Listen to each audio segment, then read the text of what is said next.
다음에 제가 준비한 키워드는 풍년과 흉년입니다.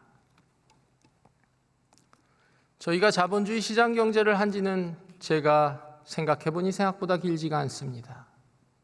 저희가 산업화를 1970년대에 했기 때문에 길다면 긴 시간이지만 50년, 55년 정도 된 시간입니다. 그러다 보니 저희는 자본주의 시장 경제보다는 저희가 오래 살아온 농업시대의 감수성이 아직 좀 좋은 것 같습니다. 풍년이 오면 대단히 기쁩니다. 흉년이 오면 처참합니다. 해서 우리는 많은 대비를 해왔습니다. 그러나 흉년이 왔다고 우리는 논밭을 떠나지는 않습니다. 더 좋은 생산을 위해서 흉년을 이기겠다고 합니다. 경제 위기가 왔다고, 경제 침체가 왔다고, 양극화가 왔다고 논밭을 떠날 수 있습니까? 저희는 자본주의 시장 경제를 더 발전시켜야 할 뿐입니다. 그 발전의 혜택을 더 전 국민들에게 풍부하고 정확하게 전달해야 할 뿐입니다. 저희는 논밭을 떠날 수 없습니다. 농사로 생각하면 쉬운데 경제로 생각하면 어렵습니다. 이놈의 자본주의를 떠나야 되는 게 아닌가, 이런 생각이 올 때도 있습니다. 그러나 저는 다시 농사로 설명드립니다. 흉년이 오면 논밭을 떠나야 합니까? 아니면 다음번 풍년을 준비하기 위해서 논밭을 가꿔야 합니까?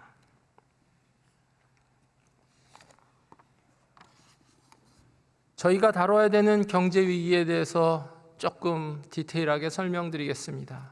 그래야 지금 저희가 걸어가고 있는 이 상황에 대해 대비가 될 것입니다.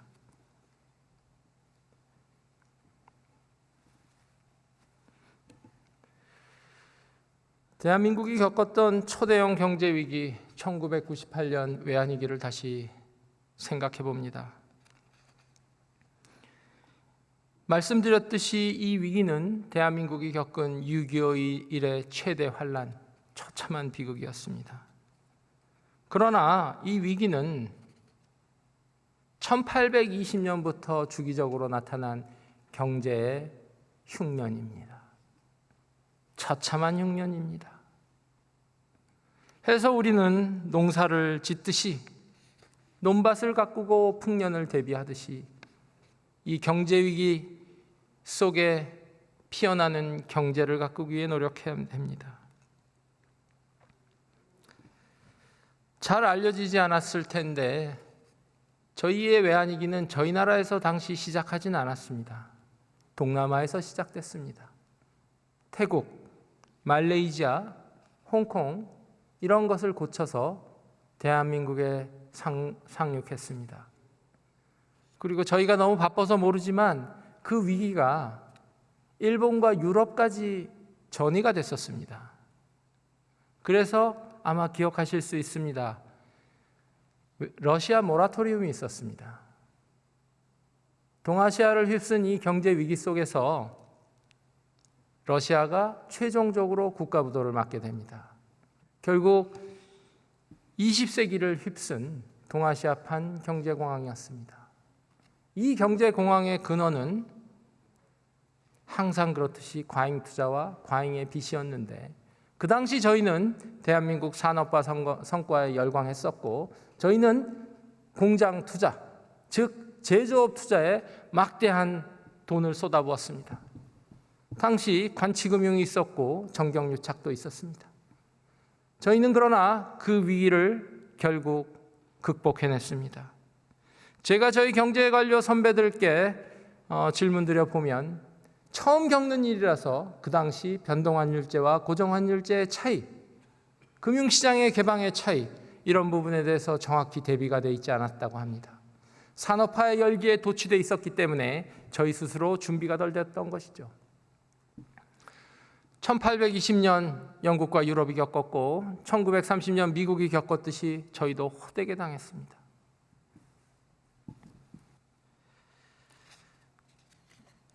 이 경제 위기를 요약을 해보면 내생형, 저희의 내생적 변수로 인한 과잉 투자형 경제 위기였다고 할 수 있습니다. 타입 1이라는 이름을 저는 한번 붙여봅니다. 저희가 경제 상황을 이해하는 데 있어서, 경제 위기를 이해하는 데 있어서 유형을 이해하면 좀 편리하기 때문입니다. 그리고 그 유형을 이해하면 25만 원, 13조 원을 뿌리는 것이 유효할지 더 가늠이 명쾌하기 때문입니다.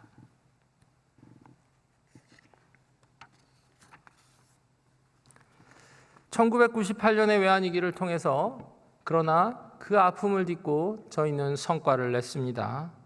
저는 기초생활보장제도라는 사회안전망이 강화된 것이 가장 큰 성과 중 하나라 생각합니다. 동시에 1998년 외환위기를 기점으로 저희는 새로운 시대를 열었습니다. 관치금융을 끊어내고 민간 중심의 금융시장을 시작하게 되었습니다. 동시에 변동환율제를 저희는 시작했습니다. 그래서 잠시 후에 보시겠지만 요즘의 경제 위기는 환율로 나타납니다. 외환 보유고의 고갈로 나타나지 않습니다. 정해진 가격 속에서 경제가 좋지 않을 때 외화가 유출이 됩니다. 그러면 달러의 수요는 높아지고 원화의 수요는 낮아집니다. 당연히 환율 높아져야 됩니다. 그러나 당시 저희는 이런 것에 준비가 되어 있지 않았습니다. 고정환율제를 유지했고 외환 보유고는 신속히 소진되었습니다. 국가는 부도를 맞았고 IMF로부터 구제금융을 받아야 했고 구조조정의 각서를 써야 했습니다. 그러나 이런 아픔을 넘어서 저희는 신속하게 사회안전망을 갖추었고 변동환율제로 이행했고 관치금융을 끊어냈습니다. 그 결과 미국에서 닷컴 붐이 이를 때 저희도 코스닥 붐을 잠깐 즐기기도 했습니다. 그리고 그 기반으로 그 다음 저희는 도전을 이어갔습니다. 대한민국의 정부와는 정확하게는 정보통신부가 출범한 것이 아마 제 기억에 김영삼 대통령 때였을 것입니다. 그 정부와의 도전을 김대중 정부가 이어갔습니다. 그래서 초고속 정보망을 깔았고 하나로 통신이 탄생했고 대한민국은 IT 강국의 길을 걸어가게 되었습니다. 저는 이번 국회에 와서 김영삼 대통령과 김대중 대통령의 정권 인수인계에 대해서 많이 살펴보고 있습니다. 그 당시 당이 달랐는데 왜 정보화의 도전은 그렇게 순탄히 이어졌는가? 20세기 경제공황의 하나였기 때문에 꼭 그 당시 김영삼 정부를 비난할 수는 없는 일입니다. 1820년부터 영국, 유럽, 미국 모두가 겪어왔던 경제 현상이었기 때문에 그것을 대한민국이 1998년에 만났다 해서 콕 집어 그 정권의 문제라고 하기는 조금 본의어는 어폐가 있다고 생각합니다. 그럼에도 불구하고 저희 국민의힘이 배출한 저희 진영이 배출한 대통령이시기 때문에 그것을 변호한다는 입장이 아닙니다. 저는 역사적으로 벌어진 일을 말씀드리면서 동시에 그런데 그 김영삼 대통령이 추진했던 정보화의 노력, 정보통신부는 오히려 김대중 대통령의 정부에서 더 꽃을 피웠습니다. 대한민국은 IT 강국의 길을 열어냈고 저희는 코스닥 붐도 누렸습니다. 제가 김영삼 대통령과 김대중 대통령 정부의 인수인계에 대해서 공부하는 이유는 근래의 저희 정권 변동은 그와 다르기 때문입니다. 정부가 탄생할 때마다 전 정부의 업적을 폄훼합니다. 5년 동안 잘못할 나쁜 일만 할 가능성은 없는데 잘된 일은 이어받고 잘못된 일은 고쳐가면 되는 것인데 전면적으로 부인하고 전면적으로 차별화하려고 합니다. 해서 저는 문재인 정부의 일에 대해서도 크게 콕 집어서 매번 비난할 생각은 없습니다. 잘한 일은 있습니다. 잘못한 일은 반복하면 안 됩니다. 저는 그 중에 정말 잘못한 일 중에 세 가지를 이미 말씀드렸습니다. 탈원전, 부동산 정책, 그리고 소득주도 성장입니다. 그리고 소득주도 성장은 최저임금이 되었던, 복지 지출이 되었건 인위적으로 소득을 높여서 성장을 유도하겠다는 발상이었습니다. 문제 제기에는 공감을 합니다. 그러나 걱정이 분석 받아주셔야 합니다. 그렇게 되지 않습니다. 세금으로 인위적으로 소득을 높인다. 지속 가능하지 않고 돈은 흩어집니다. 그런데 13조 원 20만 원 상품권의 원천은 어디인지요? 세금 아닙니까? 그 세금으로 하겠다는 것이 무엇인지요? 법안 제안 이후에 잘 나와 계십니다. 경기를 활성화시키시겠다는 겁니다.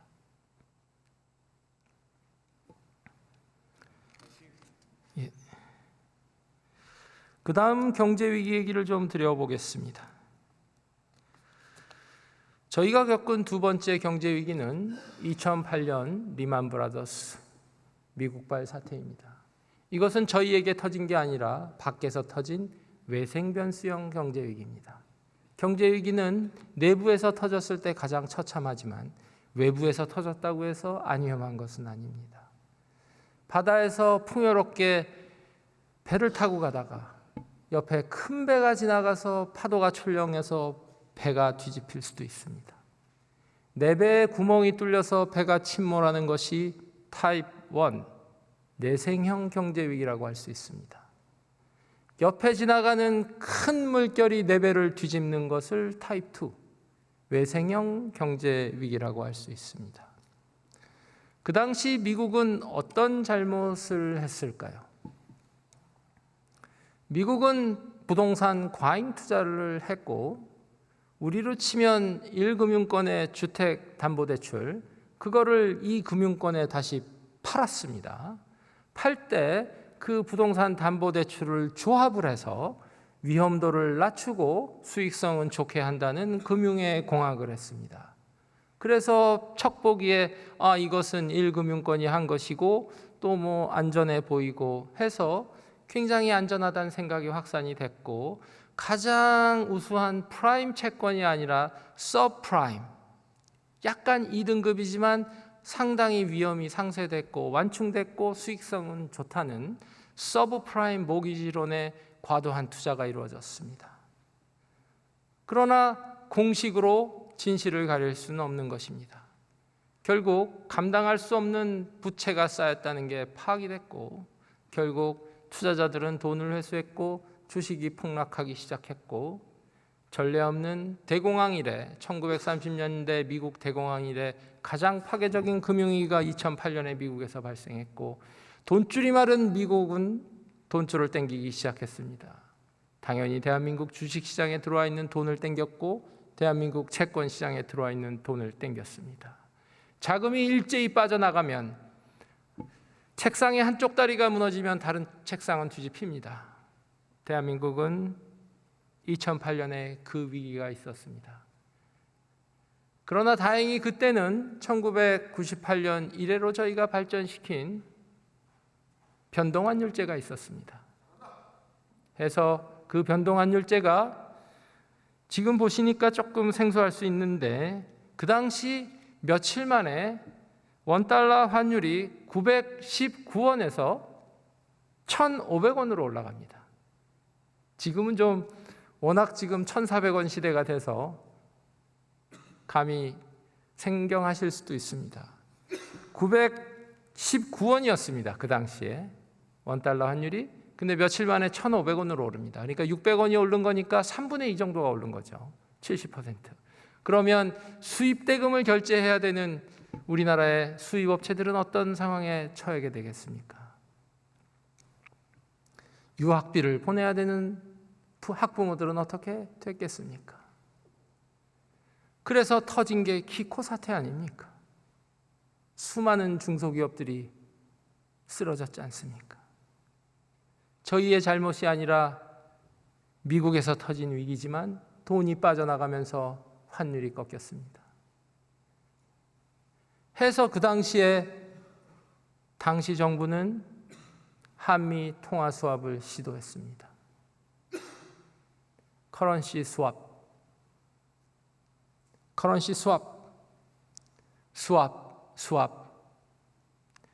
당시 경제부총리가 이 수합이라는 단어를 워싱턴에서 몇 박 며칠을 외치고 다녔습니다.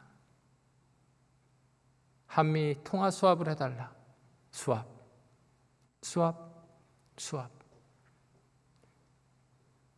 그리고 그 당시에 미국의 선의에만 기대할 수 없었기 때문에 저희는 전략을 발전시켰습니다. 이런 식으로 통화 수합을 안 해주면 우리는 한국은행이 가지고 있는 미국 재무성 국채를 팔아서 달러를 조달할 수밖에 없다. 환율을 안정시킬 수밖에 없다. 저희의 논리가 통했습니다. 워싱턴이 움찔했었고 워싱턴은 현실을 파악했습니다. 한국과 동아시아의 국가들이 미국 재무성 국채를 팔아대기 시작하면 미국 달러가 위험해진다는 점을 인식했습니다. 글로벌 경제의 상호 연결성을 저희는 전파했고 다행히 한미 통화 수합을 해낼 수 있었습니다. 그리고 적극적으로 외환시장을 관리했고 경제 주체들을 관리했습니다. 해서 2008년 경제 위기는 저희에게 약하게 지나갔습니다.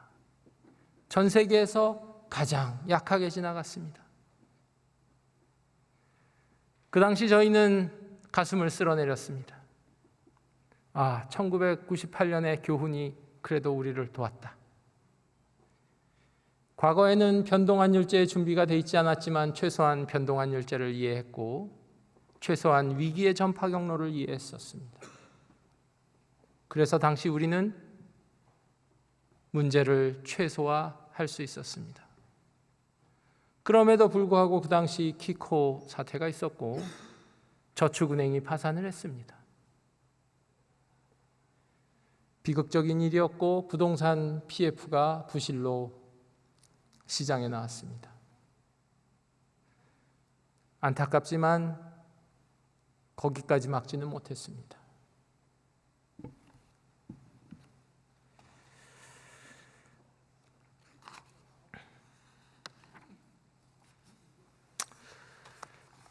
다행히 저희는 2008년 경제 위기 때 은행이 흔들리는 것을 저축은행에서 막았습니다. 이것을 시스템 리스크라고 한국은행이나 경제관료들은 부릅니다. 경제는 나라는 언제 망하느냐? 자본주의 시장 경제는 은행에서 뱅크런이 일어나는 순간, 두 번째는 국고가 바닥나는 순간 나라가 망합니다. 외적이 침입해서 정복당하는 것은 외침입니다. 자본주의 시장 경제의 내우는 재정 파탄과 시장 경제의 파탄 뱅크런입니다. 그래서 잠시 후 계속 말씀드리겠지만 저희는 시스템 리스크라고 하는 은행 관리에 그렇게 열심인 것입니다.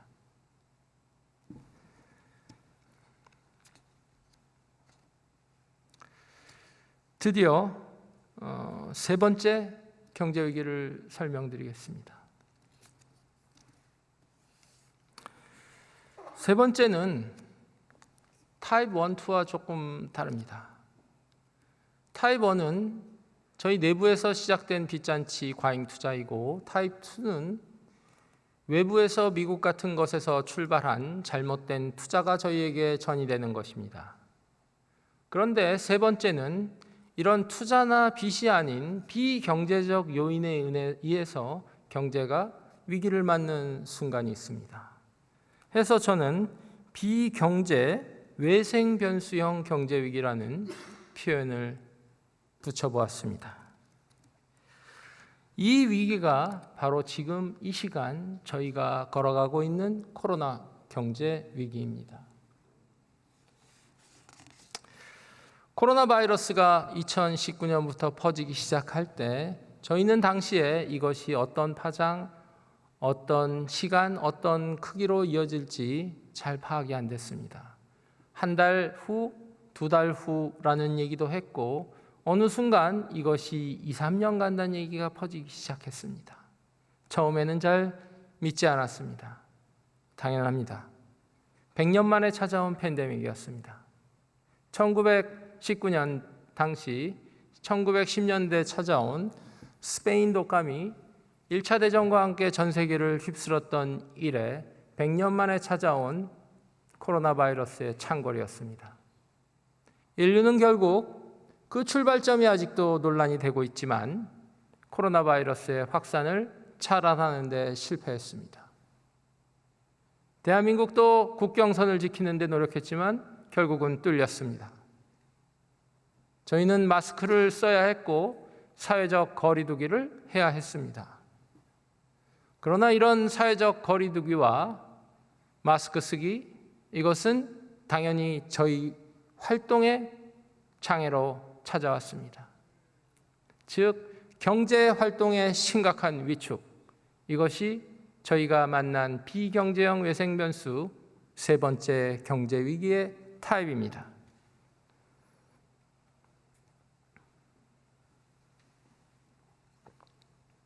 이 세 번째 비경제 변수형 위기의 심각성을 상징적으로 나타내는 인식이 좀 하나 있습니다.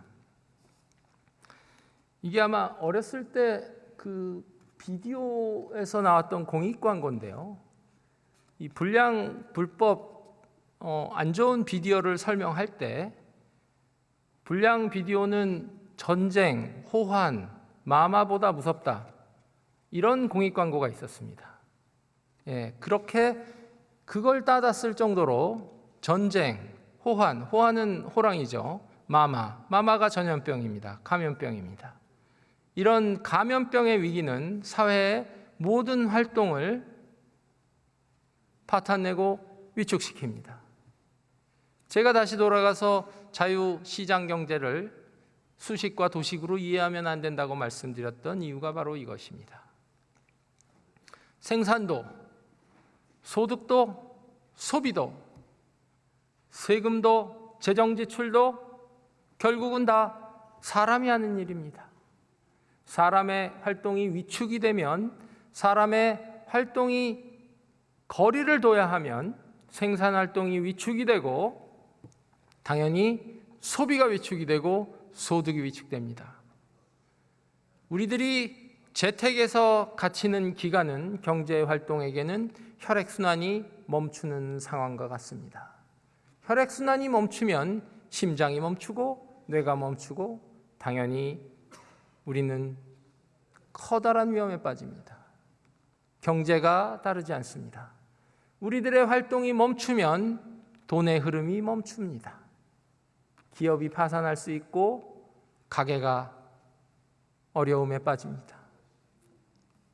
이것이 지금 우리가 맞고 있는 코로나 경제 위기입니다.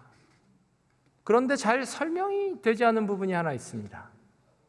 코로나 바이러스가 지나갔기 때문에 위기가 지나간 것으로 생각하는 것이 저희 인식 속에 조금 있습니다.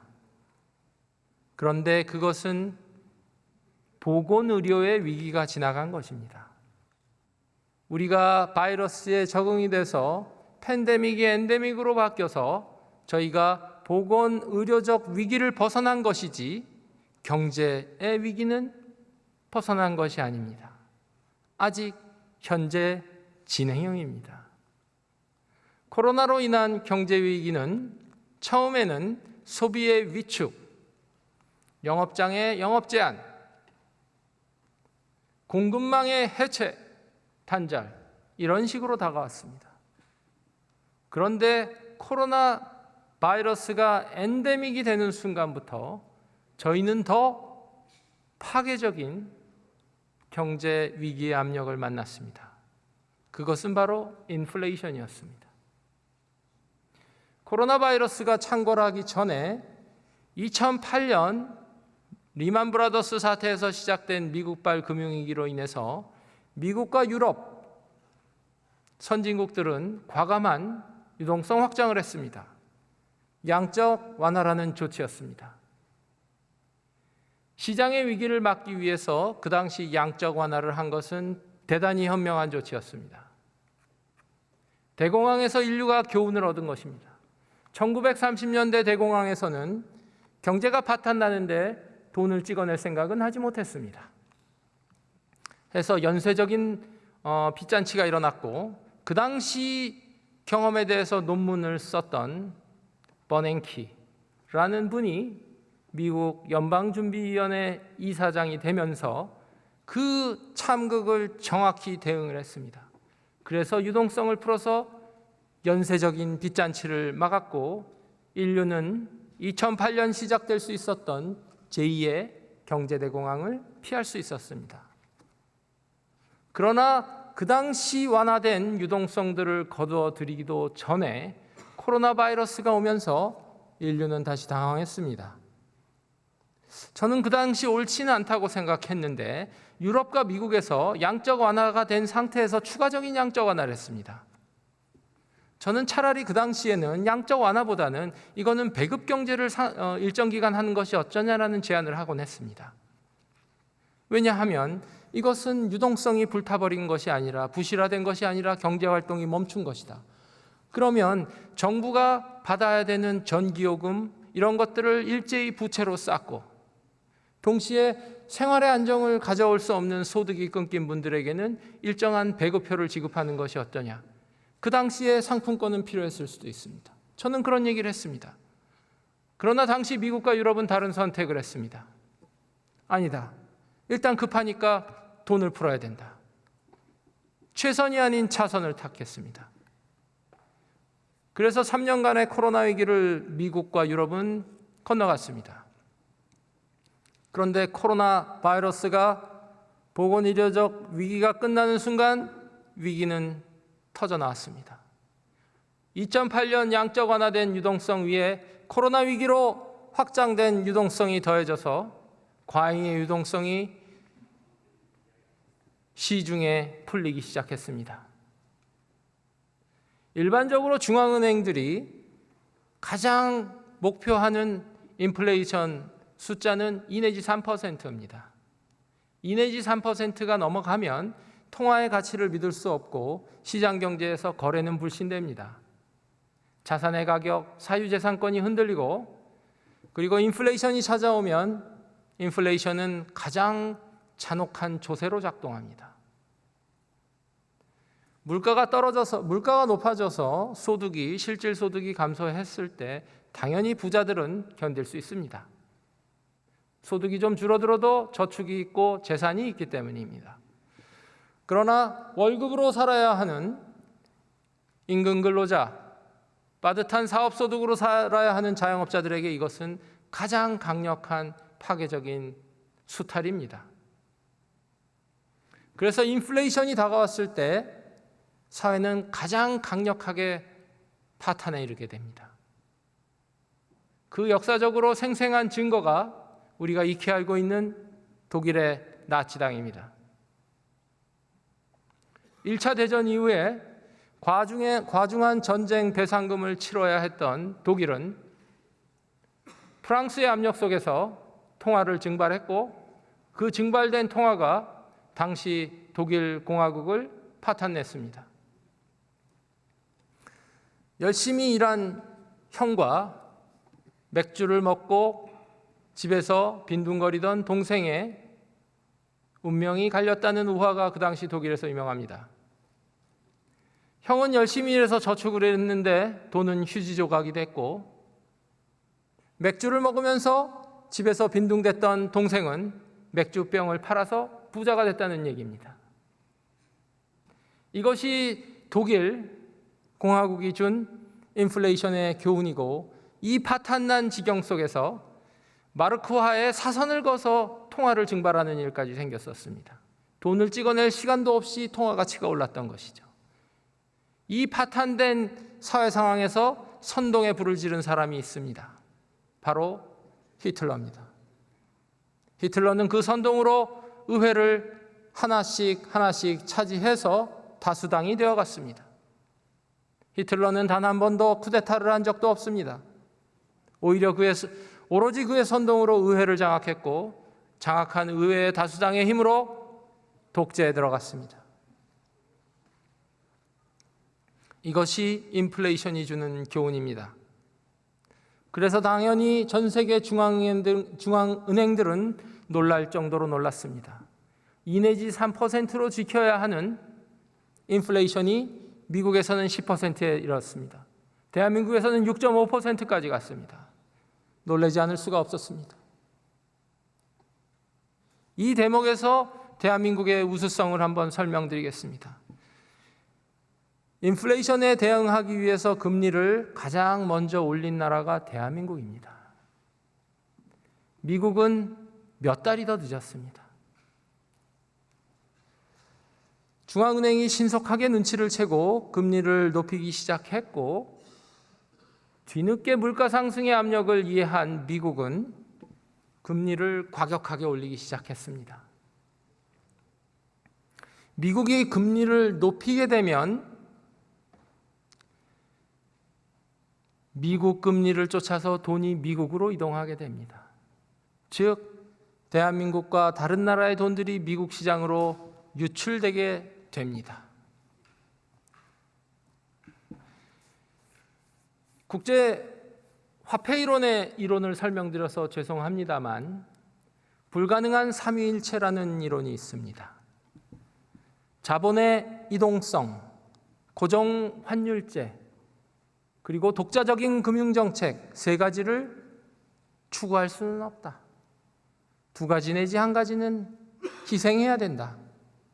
이것은 산수의 공식이다 하는 게 바로 Impossible Trinity, 달성할 수 없는 삼위일체 이론입니다. 자본의 이동성, 자본을 개방한 대한민국, 우리는 그 혜택을 누렸습니다.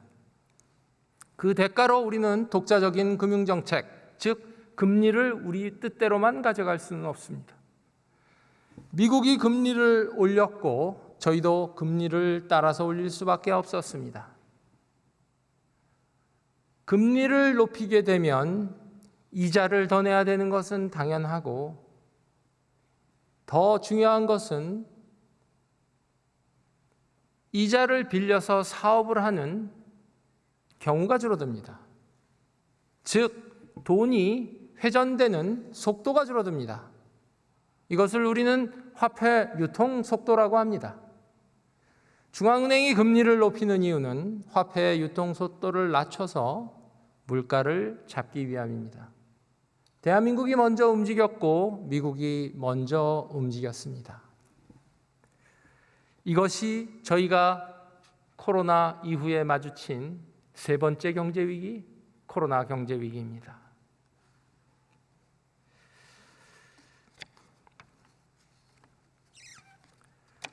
그런데 문제는 이 금리가 오르던 시점이 약 2021년 정도서부터니까요. 그때부터 올라서 2022년에 미국이 과격하게 올렸습니다. 그러니까 한 2년 전 대통령 선거 기간 윤석열 대통령이 탄생하던 그런 시점이었습니다. 즉, 경제 위기는 이 정부, 윤석열 정부부터 이어받아서 대응하기 시작한 것입니다. 문재인 정부는 보건의료적인 경제 위기를 대응했습니다. 보건의료적인 코로나 위기를 대응했습니다.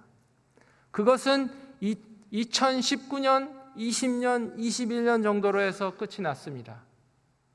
그러나 코로나로 인한 경제 위기는 2022년, 3년, 4년, 지금 현재까지 이어지고 있습니다. 이것이 저희가 살아가고 있는 진실의 위기 상황입니다.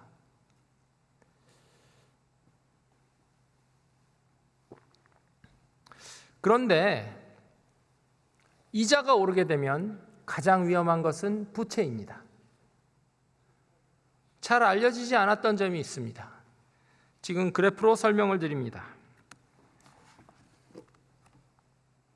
보시면 2017년에서 2022년, 2003년까지 대한민국의 가계신용, 즉 가계부채죠. 가계부채, 기업대출, 국가채무가 어떻게 늘어왔는지 보이실 겁니다. 세 가지의 거대한 빚이 과격하게 오른 상황에서 윤석열 정부는 시작했습니다. 그리고 그 순간에 정확히 금리가 오르기 시작했습니다. 이 거대한 빚 속에서 과격하고 파괴적인 금리 인상이 시작됐습니다. 윤석열 정부는 바로 이 복합의 위기에서 시작한 것입니다. 저는 경제관료들이 이 점을 왜 설명을 잘 못했는지 제가 기획재정위원회 첫 발언에서 다루었습니다. 왜 국민들께 설명을 하지 않느냐? 지금이 경제 위기고 우리가 그 과정을 걸어나가고 있고, 그리고 그것은 경제 관료만이 하는 것이 아니라 국민들이 피와 땀, 고통으로 같이 인내해주는 과정이 아니냐. 위기를 위기라고 얘기하지 않으면 그것은 착시를 준다. 13조 원 25만 원을 꾸리자는 호기가 나온다. 저는 그런 배경에서 그 지적을 했습니다. 예, 이어서 설명드리겠습니다. 네, 감사합니다.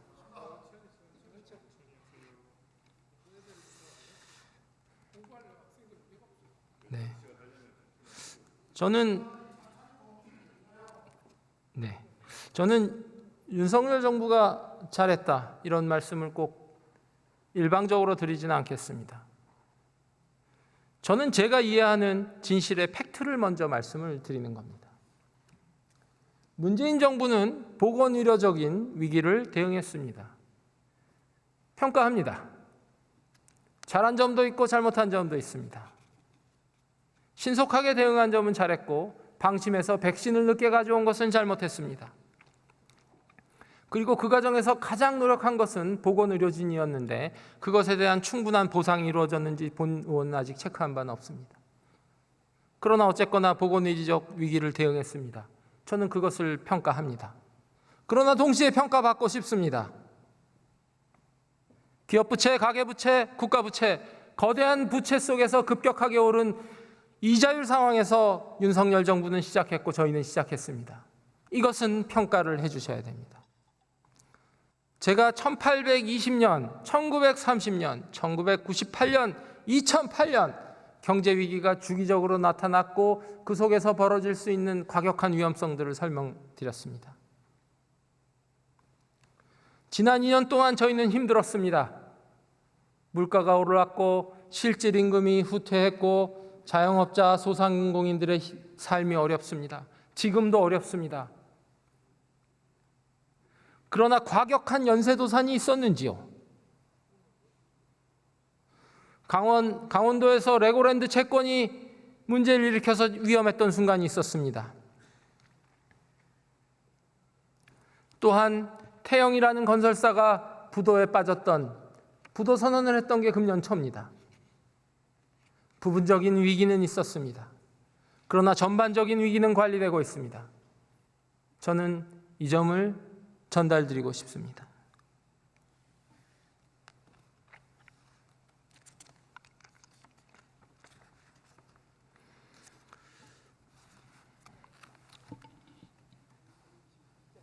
저희는 주기적으로 자본주의의 시장경제 위기를 마주치고 있습니다.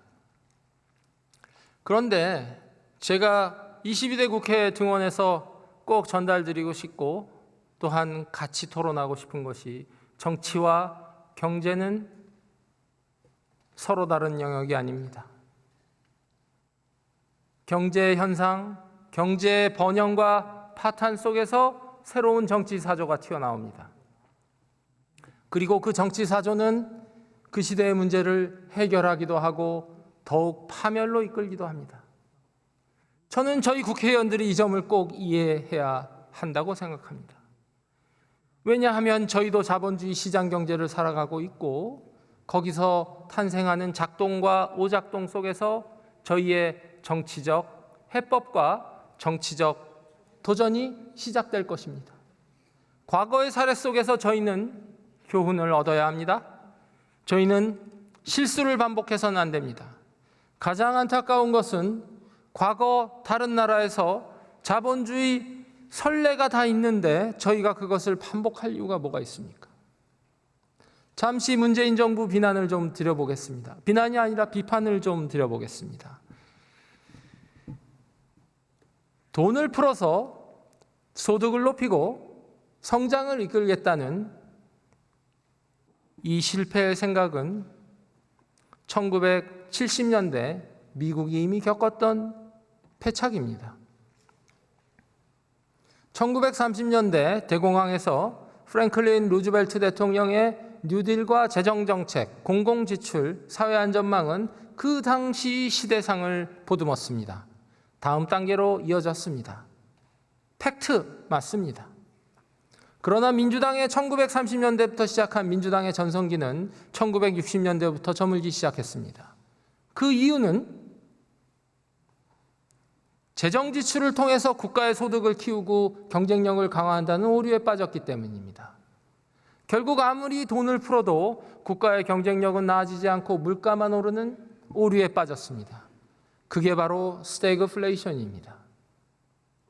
그리고 그 스태그플레이션을 풀어낸 것이 레이건 대통령의 신자유주의입니다. 대한민국의 신자유주의만큼 잘못 알려진 정치사조는 없을 것입니다. 대한민국은 신자유주의를 시도한 바도 없었습니다. 그러나 언제 어떻게 수입된 것인지 1970년대 미국의 오류를 구하고 1980년대 미국을 부활시킨 신자유주의를 저희는 폄하하는 소리를 가끔 듣습니다. 저는 가슴이 철렁철렁합니다. 저는 진실과 팩트를 전달드리고 싶습니다. 일방적인 주장이나 비판은 하고 싶지 않습니다. 1970년대 민주당이 빠졌던 재정 지출, 재정 승수의 오류 속에서 레이건 대통령은 신자유주의를 꺼냈고 국가의 경쟁력을 강화하기 위해서 세금을 깎았고 재정 지출을 깎았고 혁신을 강조했습니다. 그 속에서 튀어나온 사람이 바로 빌 게이츠입니다. 스티브 잡스입니다. 그리고 그 사조는 아직 이어져서 앨런 머스크로 이어지고 있습니다. 1970년대 미국에서 자동차 노조가 일본 자동차 위에 올라가서 해머로 두드리는 사진이 있습니다. 인터넷에서 찾으실 수 있습니다. 미국 승전국 미국은 재정 지출의 반복으로 소득을 안정화시키고 경기를 안정화시킬 수 있다는 오류에 빠졌습니다. 그 속에서 미국의 자동차는 혁신을 멈췄고 그 사이에 혁신을 꿈꾼 두 나라의 자동차가 불티나게 팔리기 시작했습니다. 바로 일본의 도요타와 독일의 메르세데스입니다. 그 자동차들의 경쟁력을 이기지 못한 미국 노동자들의 분함은 일본 자동차 위에 올라가서 해머를 두드리는 퍼포먼스로 이어졌습니다. 일본 자동차를 추방하자, 독일 자동차를 추방하자. 그러나 미국의 소비자들은 일본의 자동차를 선택했습니다. 1980년대 사회상을 보면 해가 지지 않는 제국 일본이 부활했다라는 영화가 있습니다. 일본은 산업화에 다시 성공하면서 미국의 마천루를 쇼핑하기 시작했고 그 당시 소니는 LA에 가서 대형 프로덕션 영화사들을 인수했습니다. 미국은 해가 지는 나라가 됐고 일본은 해가 뜨는 나라가 됐습니다. 이 쇠퇴를 1970년대 미국의 쇠퇴를 가져온 것은 재정 지출이 승수 효과로 소득을 만들어낼 수 있다는 미국의 학자들, 진보 학자들과 진보 정치 세력의 믿음이었습니다. 저는 문재인 정부의 진정성을 믿습니다. 그러나 해법은 믿지 않습니다. 소득주도 성장은 1970년대 미국이 빠졌던 오류의 재정 지출 승수 효과의 논리와 똑같습니다. 나라의 경쟁력을 강화시켜서 소득을 근본적으로 높이기보다는 재정 지출을 통해서 경기를 완화시키겠다는 무한반복의 경제정책이고, 이 경제정책은 경제 전문가들만 한 것이 아니라 당시의 정치 리더들이 선택했던 것입니다. 1930년대에 미국을 구했던 해법이 1970년대에는 작동하지 않다는 것을 당시 정치 지도자들은 깨닫지 못했고, 그 만연한 열패감에서 민주당을 평생 소속됐던 정당을 떠났던 정치인이 하나 있습니다. 그 사람의 이름이 바로 로널드 레이건입니다. 그는 내가 민주당을 떠난 것이 아니라 민주당이 나를 떠났다는 명언을 남겼습니다. 그리고 그는 공화당으로 진영을 바꿔서 공화당이 대통령이 되고, 공화당 배출한 대통령이 되고 감세 정책과 경쟁력 정책을 합니다. 그리고 미국의 퇴직연금을 키웁니다. 그리고 벤처 자금을 키웁니다. 그렇게 해서 빌 게이츠가 탄생합니다. 스티브 잡스가 탄생합니다. 골드만삭스가 탄생합니다. 코카콜라가 전 세계로 갑니다. 제가 이 시기의 사회상을, 정치상을 말씀드리는 이유는 22대 국회에 참여한 저희가 그 오류를 반복할 이유가 있겠습니까? 이미 역사에서 벌어졌던 생생한 샘플을 우리가 왜 다시 반복해야 됩니까?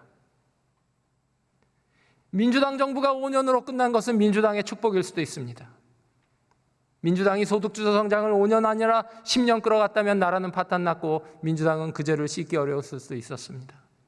그러나 소득주도 성장은 얕은 감기처럼 그래도 대한민국을 지나갔습니다. 저는 이 점에 안도합니다. 그런데 13조 원, 25만 원 상품권을 뿌리겠다는 의식의 저변에 저는 소득주도 성장이 살아있음을 느낍니다. 그래서 제가 오늘 긴 토론을 드리는 것입니다. 1970년 미국이 범했던 우를 다른 나라도 아니고 지구촌 구석에 있는 나라도 아니고 저희가 사례를 찾아볼 수 있는 미국이라는 나라에서 벌어졌던 일을 2023년, 2024년 대한민국에서 반복할 이유가 뭐가 있습니까? 어려운 소상공인들에게 직접 전달하면 됩니다. 그들에게 이자를 깎아주고 그들이 사업을 접겠다면 퇴출을 도와주고 그들의 생계 안정 자금이 필요하다면 그들에게 전달하면 됩니다. 왜 복잡한 이론을 동원해서 허공에 13조 원을 뿌리시는 겁니까? 그 13조 원은 도대체 어디로 도착하는 것입니까? 7, 80%의 재원은 퇴장이 돼서 저축이 되고 사람들의 절약으로 갑니다. 20, 30%만이 소비 진작으로 가지만 그것은 30억 원, 설계된 30억 원 매출 이하의 가게 중에서도 잘 되는 곳으로 갈 것입니다.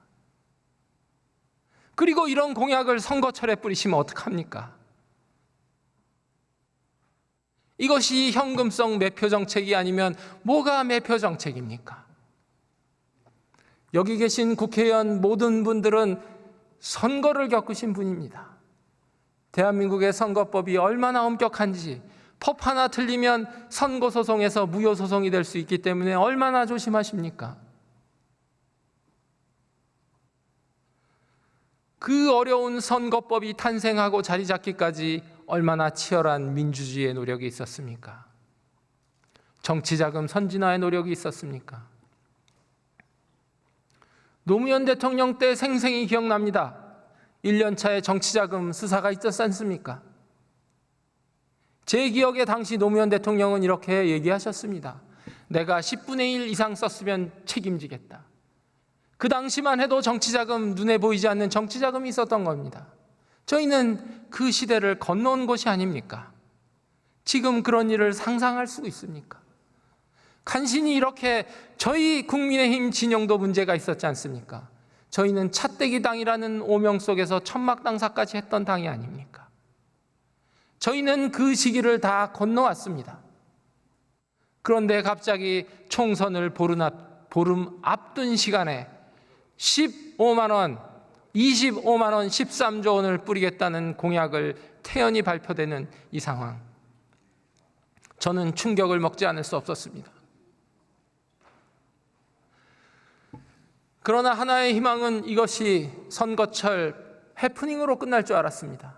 아니, 그러기를 좀 기대했습니다.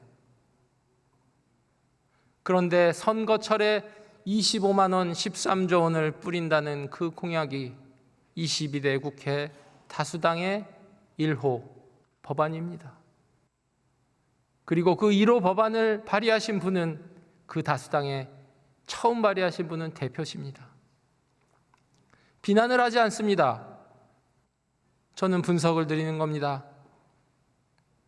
선을 잘못 밟으면 누구나 위험해집니다. 국민의힘이라고 위험하지 않은 것이 아닙니다. 아까 말씀드렸듯이 제가 25만 원 살포 정책이 나타나자마자 저에게 득달같이 문자들이 쏟아졌습니다. 박수민 후보, 당신은 경제 전문가니까 빨리 당 지도부에 얘기해서 50만 원 뿌리는 거로 해라. 선거는 이기고 봐야 되지 않느냐. 또 다른 분은 얘기했습니다. 야, 우리는 그냥 지지층인 고령층에게 집중해서 50만 원 뿌리자 그러자.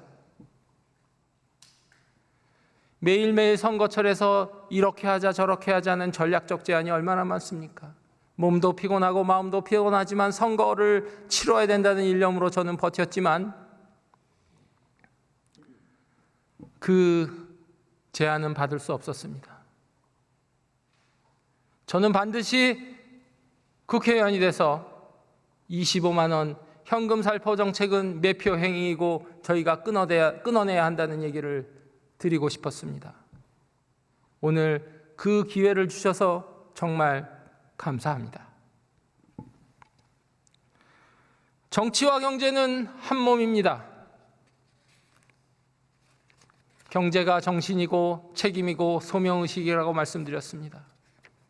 그 정신과 소명의식은 누가 전달하고 누가 지휘하고 누가 대화하는 것입니까?